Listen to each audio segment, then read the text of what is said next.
Stretching around 16,000 miles across northwestern Africa lies a chain of plateaus and snow-capped peaks known as the Atlas mountain range. Boasting roaring meltwater rivers and thick cedar forests, rich mineral deposits and abundant endemic wildlife, it's easy to see why the Berber people have made it their home for over 5,000 years.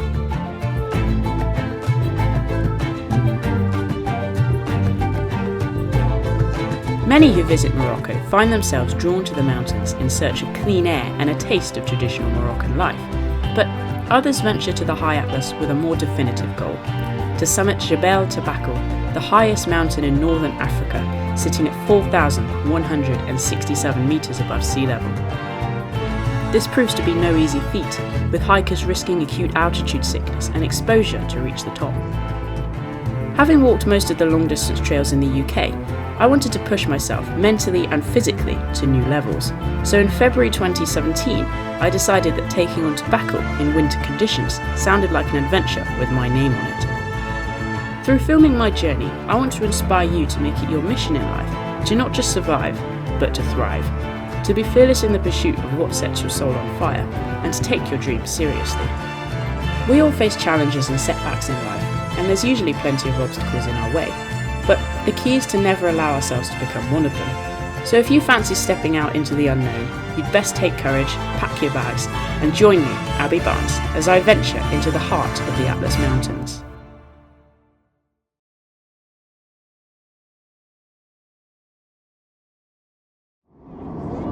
My journey to Morocco began with a 2-hour flight from Heathrow. I passed the time pondering the adventure ahead and wondered what stories I'd come back with. I've always found soaring high above the clouds with the sun dancing above a pretty gripping first chapter, and as we came into land, I found I could hardly sit still in anticipation. We're in Marrekech, people. Just got my kit, now going to meet my transfers, and we'll head into Marrekech and to the hotel for the night. Absolutely stoked. I stepped out of the airport into a mass of people all busying themselves with bags and tickets.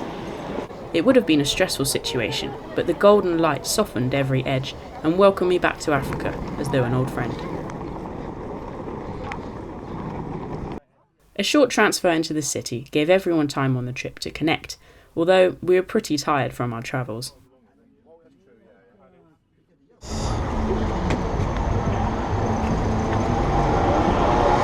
We're at the hotel. Find our room.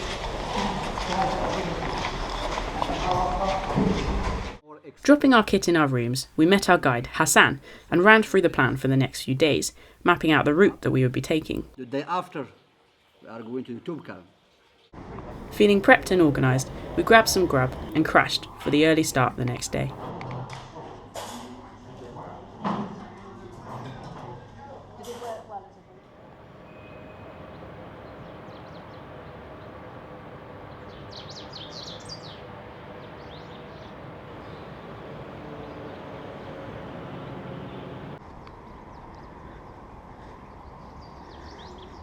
Good morning, welcome to Marrakech. It is a beautiful morning, you can see the sunrise behind me there. And actually if I just turn around over here, there's the mountains just on the horizon there. And that's where we're heading this morning. So I slept pretty well last night. It took me a long time to settle down, but eventually once I was out, I was out.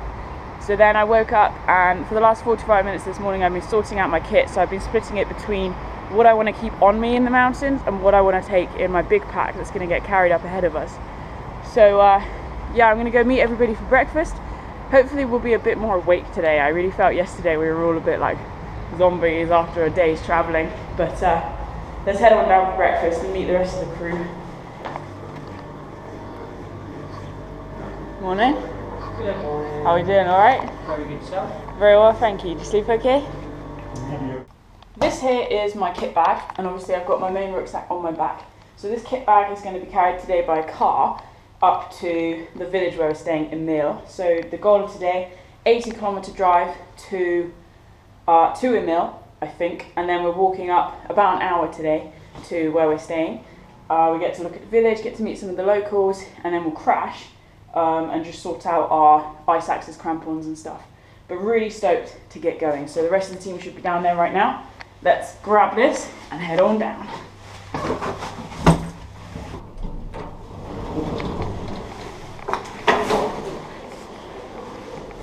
Hello, Hassan from Morocco.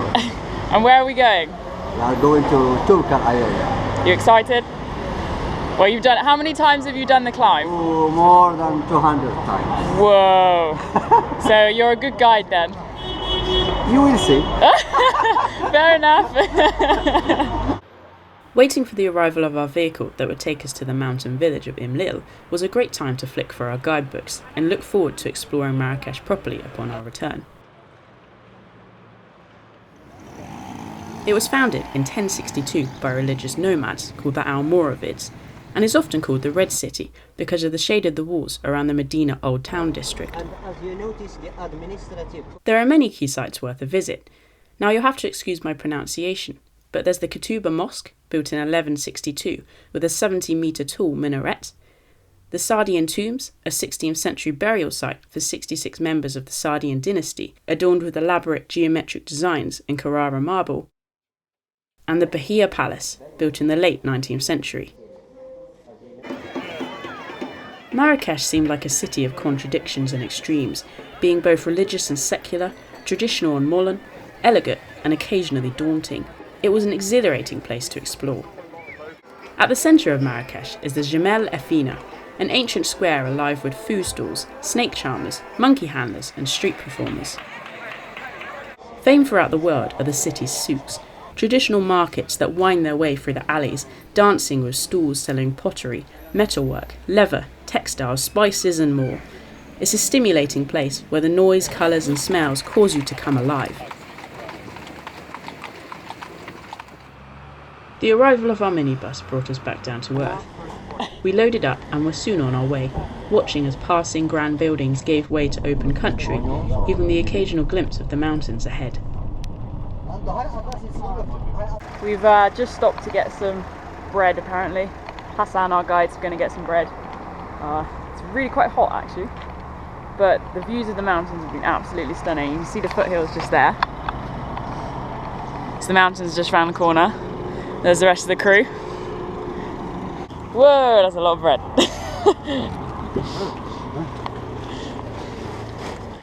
Back on the road, we found ourselves climbing ever upwards as we entered into the foothills of the Atlas, until we reached Imlil at 1800 metres.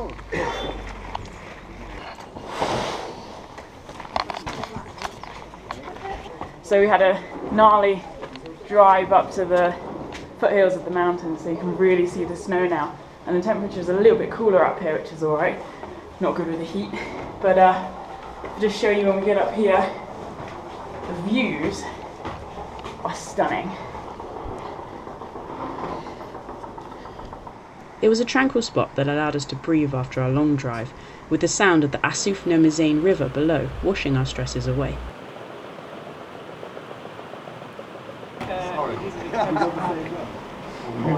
Right. Traditional Moroccan mint tea. Chris's bag of socks is that big. Merci, au revoir.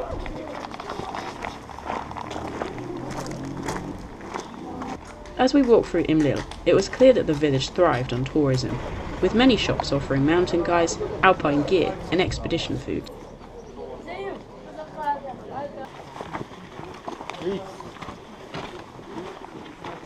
Paved road quickly gave way to dirt trail as we sweated it out and roamed ever higher. After, the children and the grandchildren, they spend many years to be it back. We're winding our way up through the mountains on this little path. There's lots of mules going past carrying stuff up. This way is the Toubkal. We don't see the peak from here, it's just behind the other side. Morocco is a kingdom with thousands and thousands of kingdoms, of things nice in this country. That's why I live here. Spot on. It's a nice country. Everything is nice. People are nice. Food, nice. Landscape, nice. Mountains. We have sea. We have beach. We have desert. We have mountains, snow. Can't go wrong. And we are happy. Good. Best. They've got this theory in process, but it's Know whose this is? hot. Okay. This one? We're at the gîte. I get a room to myself at the moment unless another group comes in. Good old Exodus bag. Really, really nice location. So we have a bathroom and showers here. Quality. And then literally step outside to sunlight, obviously. But look at that view, man. Is this not actually insane? What a privilege to think yesterday we were in Gatwick Airport and now we're here. What do you think? I think it's awesome, absolutely. Totally. Awesome. It's definitely me. As an ex-chemist, pouring could be a speciality.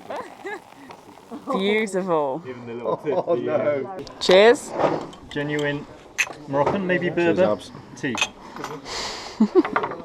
Hamster. Yay. Lunch gave us our first taste of Moroccan food, and we were spoilt with salads, breads and vegetable tagines. It was a sight to behold, and to our amazement, somehow lifted our spirits even higher. We didn't get above that. Fully fueled, we headed out to explore the village of Arroumd. But the backdrop is just incredible. I mean, you've got Toubkal up there, so that peak there. In fact, actually, I'm not even sure that peak is it. I think it's further around. But you can see the little refuge where we're staying at tonight behind us. And just, it's so peaceful. And everybody's really friendly and polite. They all say bonjour or hello in their Arabic language. And it's just a wonderful place to be able to spend some time. Arroumd actually sits on a giant rockfall that occurred 4,500 years ago. It's a fascinating place, with houses and alleyways carved into the rock. And we're walking past all of these doors and they've all got individual markings on. I mean, look at this one just coming up here. Also colourful, and the patterns are just beautiful. Yeah. Well, that's a view. Look at that. The whole valley there. Hassan, what's the valley called again? Eight Mizan. 8 Mizan. Yes. Now, Hassan was just explaining about the geology of the area and how obviously it's winter at the moment, but in the summer this place can be quite green and lush, but presently it's not. As you can see, it just looks very dry and arid. But all of the small trees that you can see are apple trees, and the bigger ones are walnut and cherry, and then you've got the occasional poplar tree that comes up, the big tall straight ones. But it's so interesting to learn that this whole area has grown up around little farming settlements, so just where farmers have kept sheep or goats or donkeys, but now the area thrives off tourism. So as we saw back down in Imlil, the ice axes and the crampons and all the outdoor gear that's available to rent, and everybody seems to be a guide or a cook or a porter or a mule driver. But it's great that we can play a part in that and help these people to work and stay in the mountains and resist the pull to the urban area that we seem to see in all over the world, really. People moving from rural to urban, and what an incredible location to be able to say you live. The one with the pick is called Khal.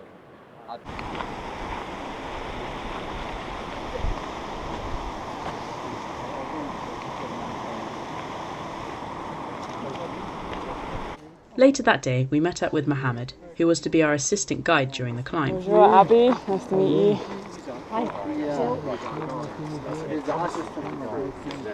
So we're back on the other side of the valley now, following the river. We're just moving back up towards the gîte, and you can see the moon in the sky up there. So hopefully tonight we'll get a clear sky. It means it'll be a bit cooler, but we might just be able to see some stars and get some good star photography this evening. So we'll look forward to that. Back at the gîte, we were given a crash course on ice axe and crampon use, and learnt how to use an avalanche transceiver. Well, sort of. Jump, please, we have. Okay, we switch them off, please. All off. Just been kitted up, we've been given our ice axes. They have to stay roped to us the whole time, and obviously stay in the hand that's facing the uphill. So tomorrow, once we actually hit the snow line and we get to the refuge, then we're going to practice our arrests and stopping ourselves as we fall. You'll also see I'm wearing an avalanche transceiver, so that makes me a bit apprehensive, I think, but it's also quite exciting. So that's going to stay in our pack the whole time, and then day after tomorrow we'll wear them so that if there's an avalanche, then we can find each other. We've obviously got our crampons as well, so they clip onto our boots. Ice axe is the main thing, but crampons are going to help us stay upright as well. And the only other thing to really think about is to stay hydrated, because tomorrow we're starting to get up into the kind of region where you can get altitude sickness, and staying hydrated can really help alleviate that. Oh, check you guys out. Great. That's nice.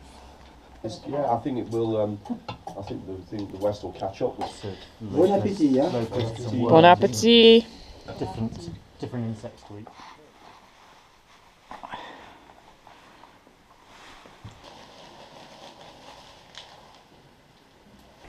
Morning. We have just sorted out all our kit. Day 2 in the mountains, and we're all just coming out of the gîte and getting ready to head out up to the mountain refuge today. So we've got accumulatively about 6 hours walking on the trail today. You can see the sun is coming up. It's really brightening up the skies. The mountains up ahead looking pretty spectacular. But last night I think a mixture of us experienced hot and cold temperature swings, but we all slept pretty well, which is good. So all fueled up, raring to go. Can't wait. Leaving the fields and walnut trees behind, we headed up into the Mazine Valley, enjoying the cool morning shade. It wasn't long before we officially entered the Toubkal National Park, an area that covers 380 square kilometres, established in 1942.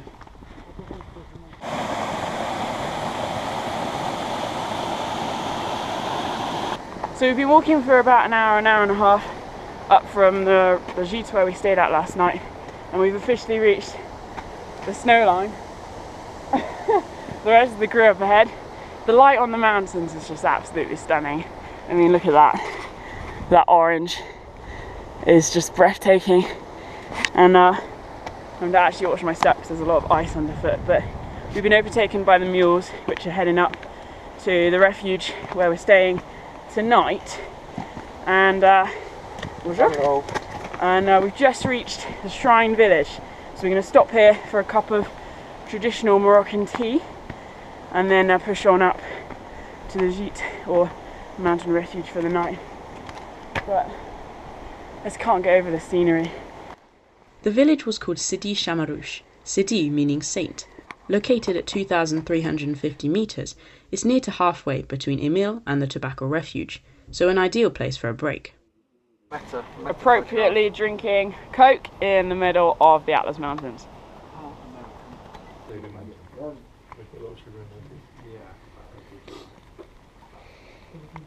Thank you very much. See you very soon. Cheers. Take care. Back on the road again. Let's go. All good? Hi again, yeah, all good. Refreshed, ready to go. You know, made my peace with the mule. Oh, hello again.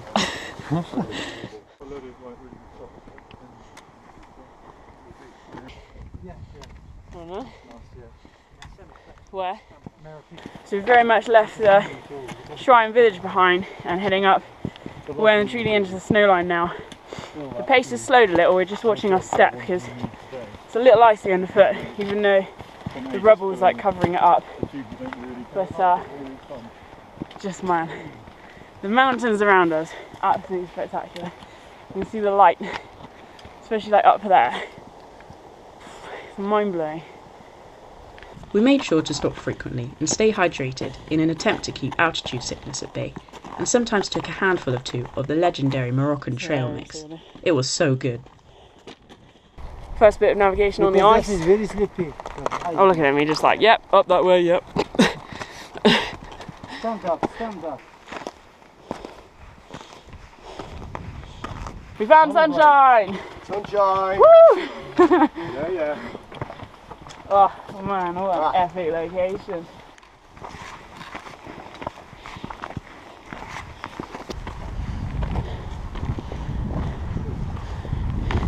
So you can see there's a path zigzagging its way up the side there, and the river is just flowing nice and steadily down the middle of the valley.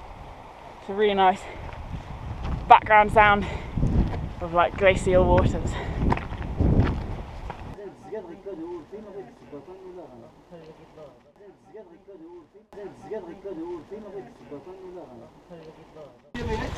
Atlas Mountain cooling system, very nice.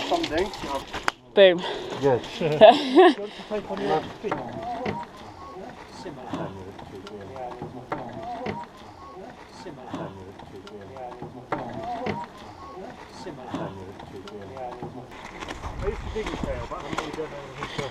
We have hit snow, officially. Wow.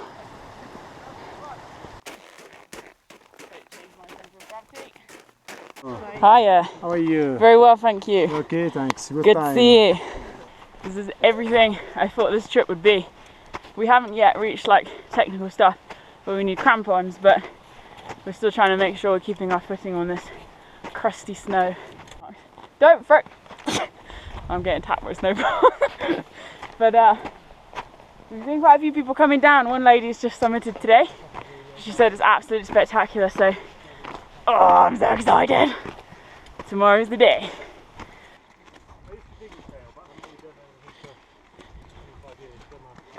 Just stopped for another quick break, but you can see just up there is the refuge, and that's our destination for the day. Absolutely silent, bar obviously the sound of everybody else, but there's not a sound in the air. The final stop before the refuge seemed like an almost ritualistic practice to allow us time to adjust to the mountain's pace that would be our home for the next 3 days. What a spot! Just arriving at the refuge. See the sign there? Refuge Jebel Toubkal. And my gosh, what location. We've got the skiers coming down up there, and actually I think that's where we go tomorrow. Heading up there through the pass, and the backdrop, they're not the words to describe how stunning this is.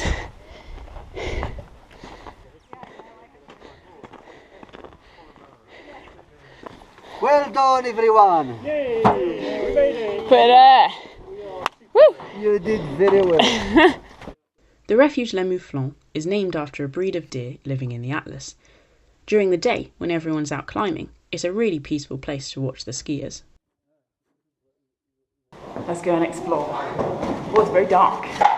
Gosh, very, very dark. Thanks for that. Woo! Look at this.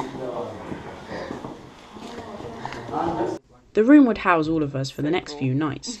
It was pretty cold, but there were plenty of heavy blankets to go around. There? Good health, everybody. Sam? Cheers. Cheers. Cheers. We are headed out to try our ice axes. We've all got our crampons on. In a bag. Hi! No! Camera. Look at that nice mountain! Oh yeah. You missed as well.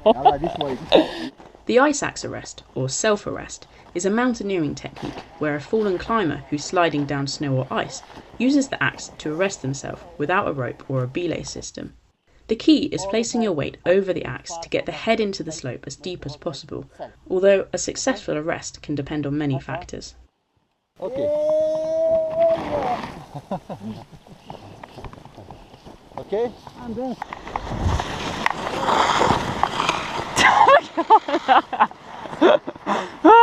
So my weight needs to go over it more. Just been practicing our arrests.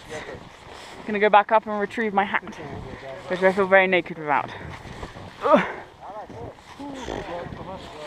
I think we've all got snow down our pants. Oh my god. This is not effective. Deep snow. Woo!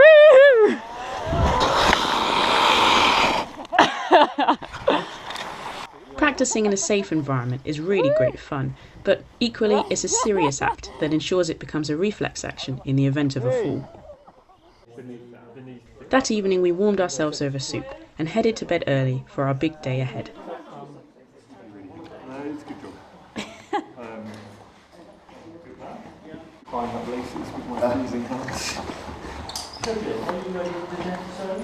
So the time is 6:50 and we're on our way.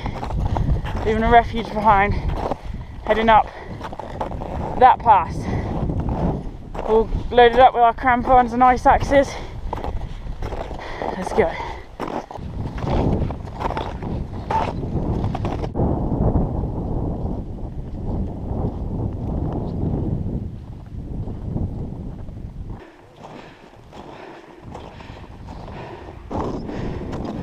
Wow. So it just stopped for a little break, making sure we stay hydrated. But the light on the mountains behind us is actually insane. Although I'm not looking forward to the sun hitting us, because as you can see, I'm a little bit sunburned, but or snowburned, but it's fine. So just heading up the top of this pass here, and then it might level out for a little bit, and then we'll head up again to the top. So I think it's about 5 hours up, 3 down. Hey! they're always in good spirits, those folks. Yeah. I've just been plastered up by Hassan. You need to write your. You say, I'm your father. I've been adopted. Oh well. The climb up the western flank was pretty steep, and in the shade, cold too. But to be fair, the weather couldn't have been any kinder to us. We found the sun. Is that not the most spectacular thing? Wow.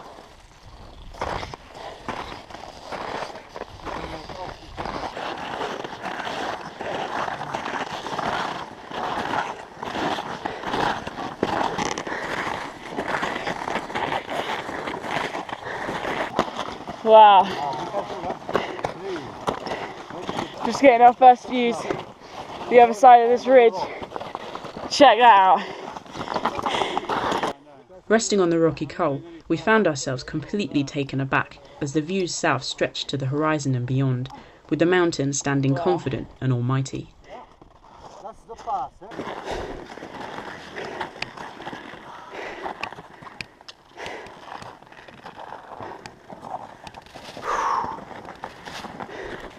All getting roped together. The only part taking the south side is between the Orte Atlas and the High Atlas, this part. We roped up for safety, as our route quickly required a greater level of concentration, and we took care when placing our feet.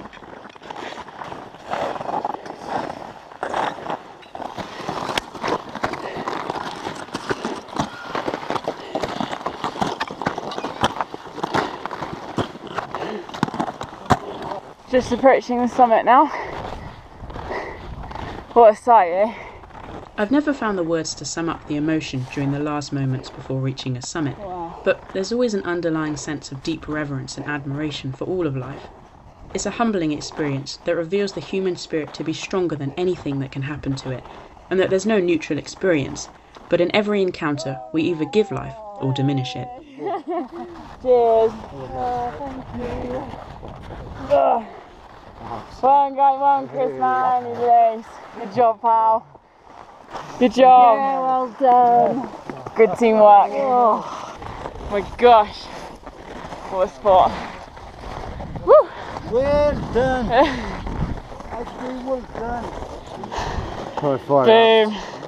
Oh man. Man, we made it. Well done, guys. Good job. Boom. Good job, man. Well done. Oh my gosh, this is the most amazing experience. So we're on top of Toubkal, climbed to the top. It's absolutely incredible location. I mean, the backdrop here. We're gonna have a picnic. What a picnic spot. There's no other words. Stunning. I'm not going any further. Just seeing what's there.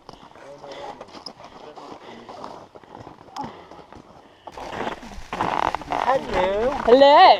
Hello, Abbie. How are you? Fine. Look at this picnic, eh? You guys spoil us. We have a nice picnic in Beautiful. 4,163 meters. As you do. From our rather grand picnic site, we were able to see the glistening bodies of cars in Marrekech some 80 miles away. and let our hearts and mind wander in curious admiration at the mountain landscape around us.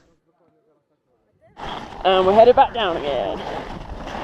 Heading back down any mountain is when injuries are most likely to occur, since spirits are high and concentration can sometimes lapse. So we took our time and enjoyed the journey.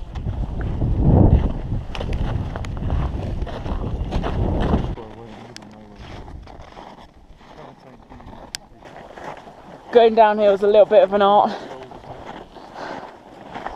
So we're headed to the bottom of the valley that way. So we'll zigzag our way down. That is beautiful. Woo! La la la la la la la la la la. Wow, this is a nice speed. Woohoo! We're still making our way down. It's going to be a bit of a trek, and we're just taking it steady and intermittently sliding down, which is extremely fun. Unless you're Chris and you go head first. I try to let gravity take control, and who am I to argue with Mother Nature? Oh yeah. Apart from when I really think this is too quick. So sliding is the best fun of coming down. So don't stay on your feet. Slide. Come on. Slide in with control. That's the thing. With control. With yes. control. Tell you what, I didn't really know what to expect with this trip. I was really quite apprehensive, especially the couple of weeks before, like getting kit. I've never had to use crampons and ice axes before. Like getting boots, getting jackets, making sure it'll be warm enough, but then also everything needs to be breathable, because like right now it's really quite hot, and I just found myself getting quite worked up with it, to the point where I was like, what am I doing, why am I doing this trip? But having reached the summit and now heading down, I feel quite sad. It's like, wow, the build up was for that, and it's done. I mean, yeah, it was hard. Like I think we were all feeling a little bit of the altitude, headaches, dizziness. We're making sure to drink enough, but obviously staying in the refuge with 10, 11 people in one room, you're not going to get the best night's sleep. So I think we're all feeling a little bit tired because of that. But we'll head back down, grab some food, chill out for the afternoon, and then tomorrow will be a very similar routine: early start, technical climb, summit, and then head back down. And then that'll be our 2 peaks done for the week.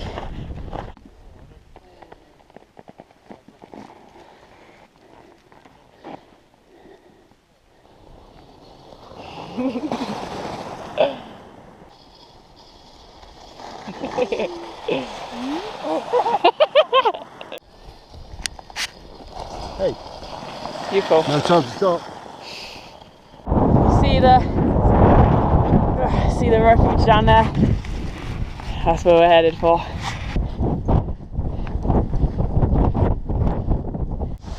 Yeah, that's quite deep. My fault's up to 120. Is it? Wow. Try not to step on that then. Whoa.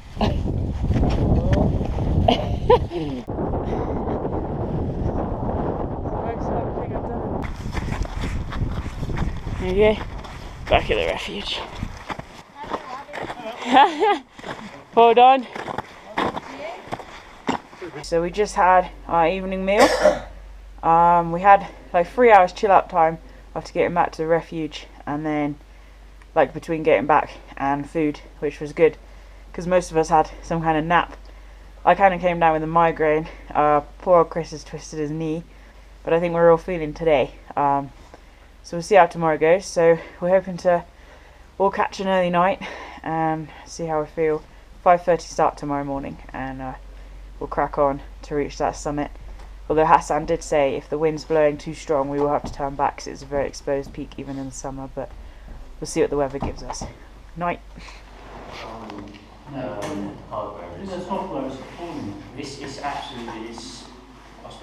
The atmosphere that morning was a little more sombre than the day before, since we were all feeling pretty tired, and the summit of Ouanoukim felt a very long way away.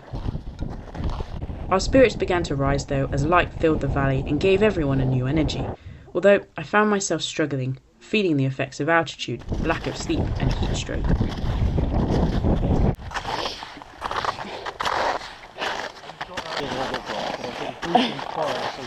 Yeah.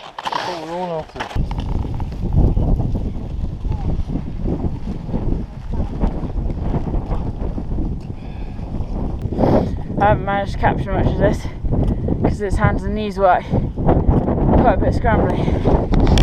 Check out the folks coming up. Easy peasy. The peak over there, that's where we were yesterday. Just about make out the triangle and focus on the top.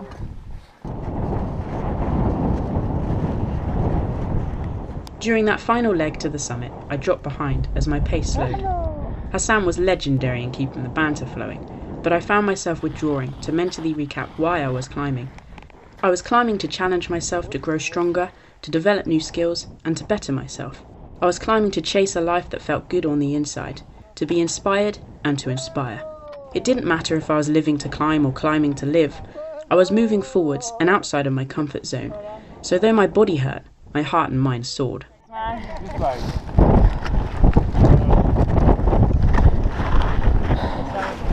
Spent. Absolutely spent. Sitting at 4,083 metres above sea level, we enjoyed a quick break before beginning our descent down the exposed face. Winds were picking up, and so we moved quickly, navigating exposed rocks and steep snowy patches. Thankfully, I found a new energy and enjoyed the challenge of staying safe and upright.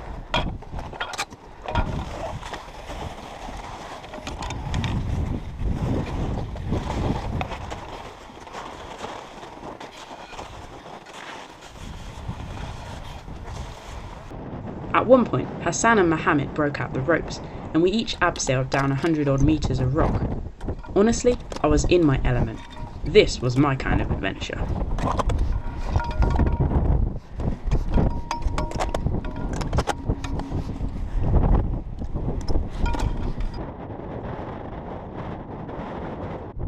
Eventually, we dropped down out of the wind as we turned back into the valley. It was the most surreal experience, and we took our time, enjoying our success and freedom. Wow! Wow! Wow! Wow! Wow! Wow! Wow! Whoa! A real wow day.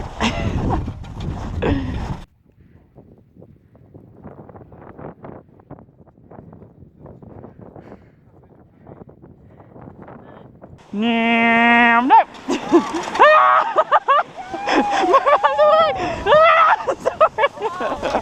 Oh no! Wow, that was fun.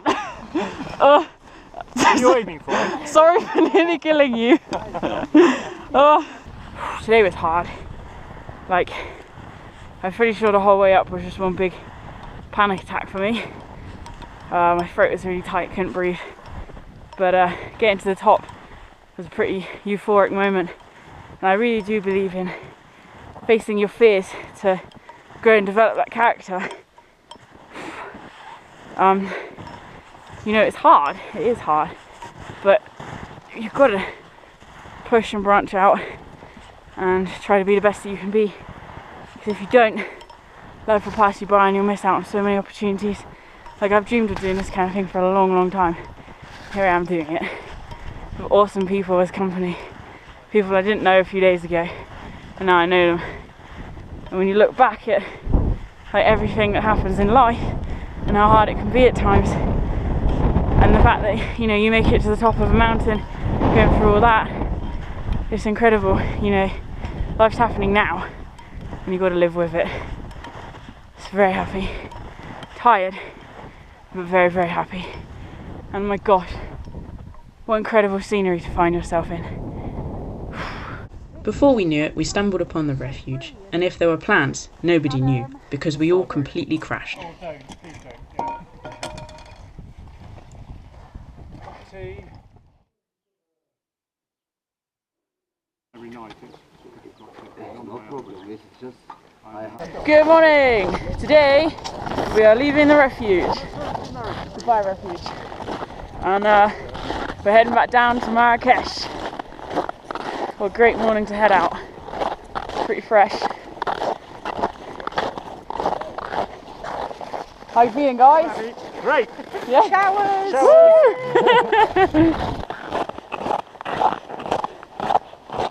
It was amazing how quickly we progressed descending down the valley, and before long we were leaving the snow behind and found ourselves on dirt trails. That's it for the crampons. They're coming off. Abbie, bike crampons.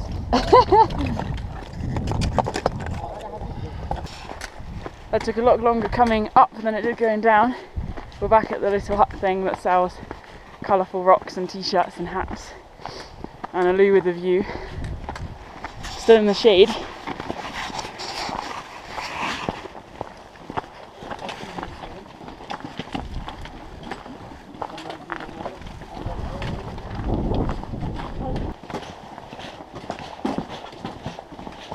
Just come around the corner to see the clouds sitting low in the valley over there. Covering Marrekech and Imlil, where we're going. Stunning. See the shrine village down there now? That's where we're aiming for.